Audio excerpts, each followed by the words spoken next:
В честь Международного дня ООН в поддержку жертв пыток и Международного дня Нельсона Манделы на улице Малдыбаева появился стрит-арт-проект по инициативе одного из общественных фондов. К нам обратился общественный фонд «Голос свободы» о том, чтобы сделать граффити на стенах, свободных стенах города Бишкек. Эту заявку отработал акимат Октябрьского района во главе с акимом Азаматом Дуроевым.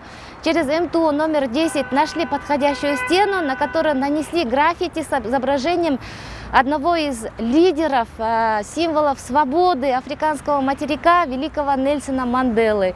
Рисунок был создан в течение 2 дней художником-граффитчиком Акшаковым. Это очень приятный, позитивный проект. Мы приглашаем горожан и также участвовать в благоустройстве города. Граффити принадлежит художнику Евгению Макшакову, который нарисовал композицию баллончиками буквально за 2 дня.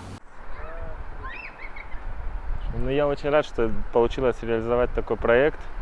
И очень радует, что он именно на улицах города, что простые люди, дети могут проходить, смотреть.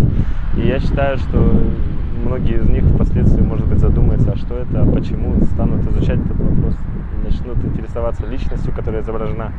Поэтому, я думаю, что нужно побольше делать таких проектов, тем более в процессе горожане и жители противоположных домов, они просто в восторге и просят продолжения. Нельсон Мандела посвятил свою жизнь делу мира и гуманизма как защитник прав человека, миротворец международного масштаба и первый президент свободной Южной Африки, избранный демократическим путем.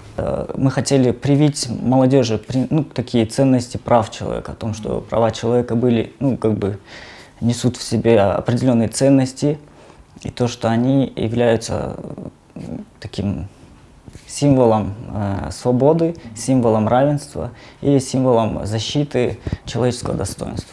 Стоит отметить, 18 июля во всем мире отмечается Международный день Нельсона Манделы. С недавних пор было принято решение расширить рамки этой даты и использовать ее еще и как День защиты прав заключенных, пропагандируя гуманные условия тюремного содержания.